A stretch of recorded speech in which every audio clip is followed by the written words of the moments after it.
Hey there, this is Taj, the other Jeff Johnson, and this is my 8th weekly video since my cancer diagnosis. I'll be referring to some notes just off the screen there, so please forgive me.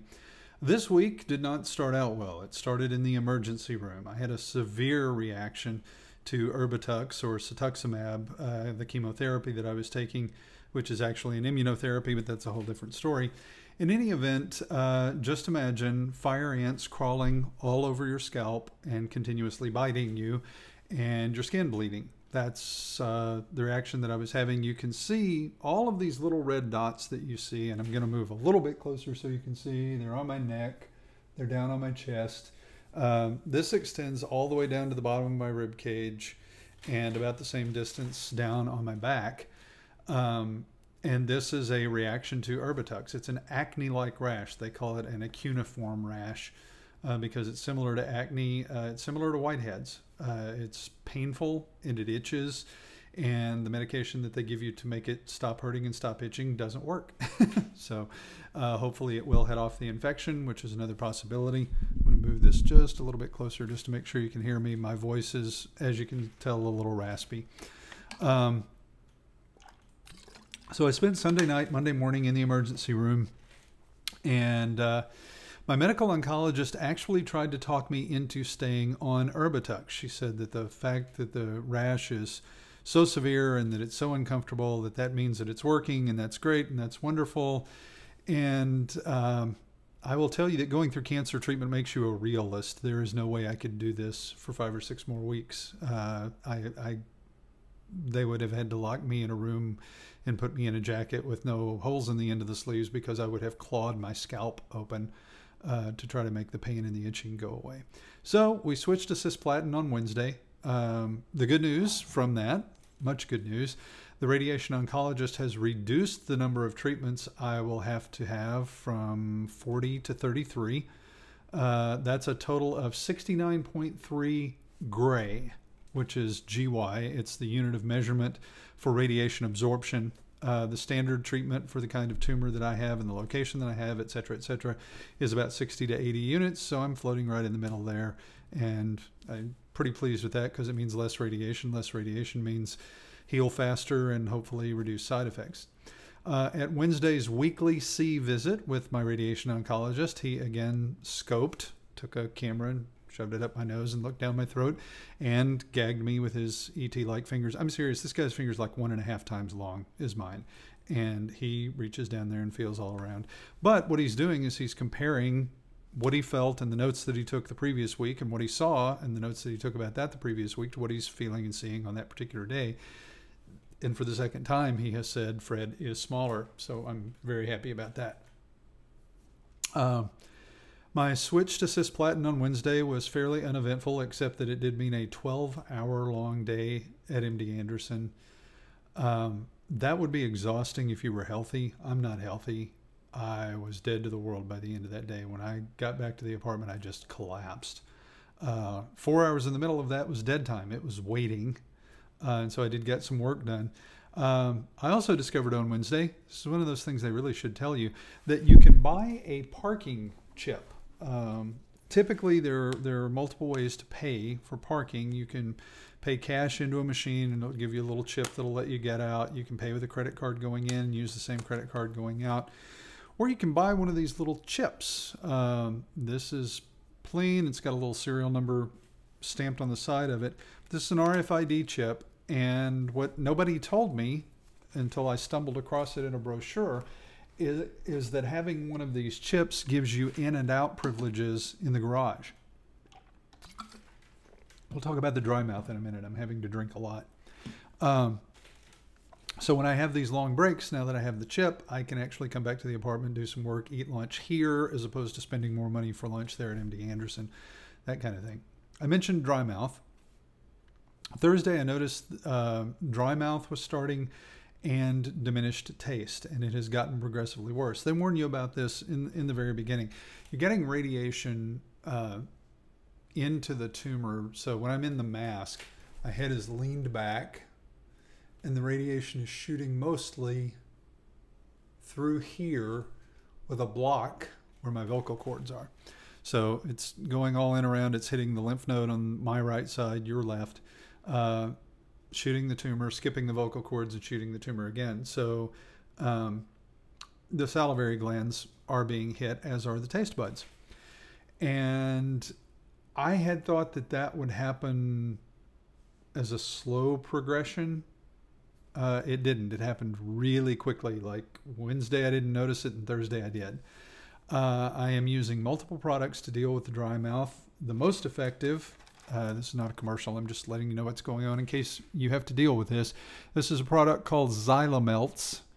This is usually available, if not in a big box store, it will be on the shelf in any of the chain pharmacies where their tooth care products are, where the toothpaste, toothbrushes, dental floss, and that kind of thing.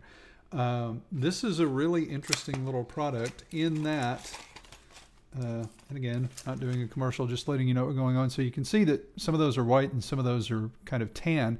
The tan part is actually a natural gum adhesive. So you put it in your mouth, it gets a little bit wet, and then you stick this to your gum or to the side of your tooth if you prefer, and it will stay there. You will not swallow it. It will go, it will stay there for about 4 hours, and it's effective for about 4 hours. If you put 2 of them in, they're really effective for about 4 hours, but it's 4 hours, which is great during the day. But at nighttime, it means you're going to wake up in the middle of the night with dry mouth. If you've ever had a cold where your nose was stopped up and you were breathing through your mouth and you woke up and your tongue felt leathery and the inside of your mouth felt dry and your lips were cracked, that's happening every night, twice a night. So anyway, Xylamelts help with that to a certain extent. Biotine toothpaste is another product that was recommended by the folks here at MD Anderson. And all I can really tell about this is that it's keeping my teeth clean and not causing any pain inside my mouth. Can't really taste it. No. Probably the most effective for the dry mouth is this Biotine Dry Mouth Oral Rinse. And it is extremely effective, but it is also extremely overpowering. It says to rinse with a tablespoon, approximately a tablespoon of this for 30 seconds and then spit it out. That's like a marathon to keep that in your mouth for 30 seconds. It's very strong. But these things are working. Drinking lots of water. I also have a baking soda water mix that I have to swish 4 to 6 times a day. Having a hard time remembering to take that with me when I leave the apartment, but these are just the challenges of going through cancer treatment. The loss of taste makes it difficult to eat enough. So I'm supplementing with protein shakes. They taste like vanilla. So that's the ones I've got. The chocolate was a little too strong last week when I tried it. I may try it again now that the taste is going. It might actually taste pretty good.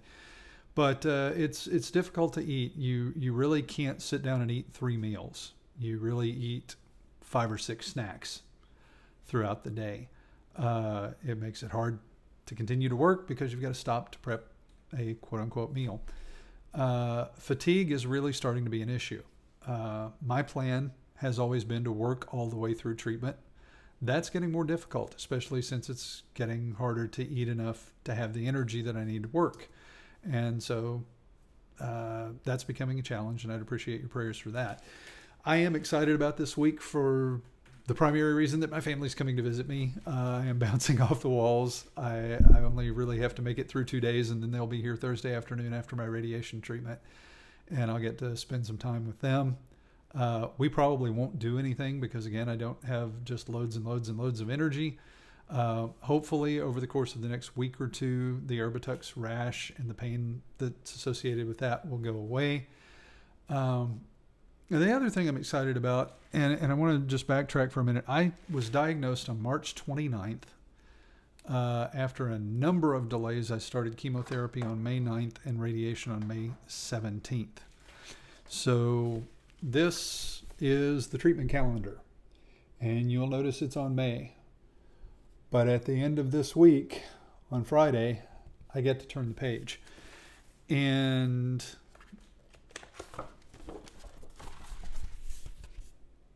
I get to see the end. And I'm sorry if I get a little bit emotional, but I've got this and these 4 weeks. So basically I have 5 weeks and I'll be done. If you notice, there are 2 numbers here on Friday, 22 and 21. I'm counting down radiation treatments because Monday is a holiday and I'm not getting radiation today. I'm doing this video on Monday. I'll be getting 2 treatments on Friday, one early in the morning, one later in the afternoon, which will make for a rough weekend next weekend, but that's okay. I've done that once before and I just needed to rest. But getting to see the end of that, getting to see June 29th, it makes it real. I'm marking those off as I finish them. I'm posting on the Facebook group every time I do a radiation treatment, every time I finish chemotherapy. My daughter has a play that she's performing in, scheduled on July 2nd and that weekend, but one of the performances is on the 2nd, and I hope to be there. They may have to wheel me in, but I hope to be there. Finally, this is a lot harder than I thought it was going to be. And it's still early.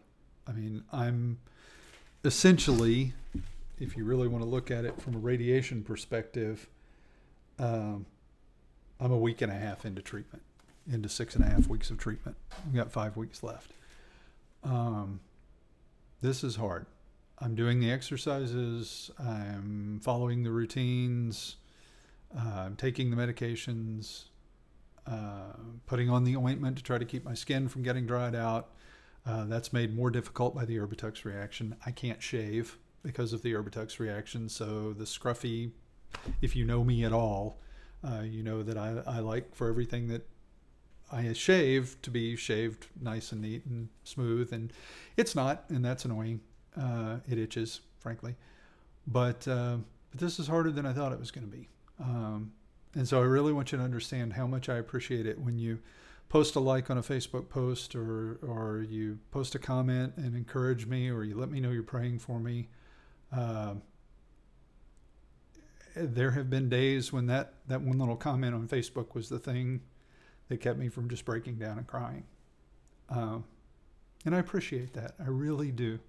I know while my life is turned upside down, yours is going on. And I know you're taking time out of your life to spend time and invest in me, and I do appreciate that.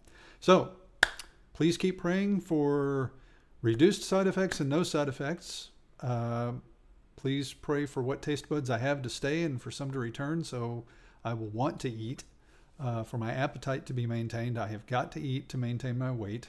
The other thing I'm doing this week, and this is totally preemptive, we're not planning to do this, but I'm having the meeting with the gastroenterologist to do the assessment in the event that I need a feeding tube. I absolutely do not want a feeding tube. I don't want to do that because I don't want to rely on that. I want to force myself to swallow so that my throat stays as healthy as possible.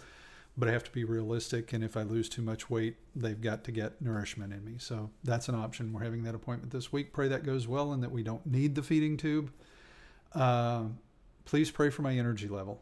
It's when you wake up feeling like you've worked hard all day, it's hard to get going and it's hard to keep going. I really need to work through this to maintain my hours at work, to maintain my health insurance, because I can't afford to pay for this without health insurance. So please pray for that. And please pray for the dry mouth to be reduced or eliminated. It wakes me up in the middle of the night every night, so I'm not getting good rest. You can hear my voice is gravelly. My mouth is dried just from 14 minutes of talking. And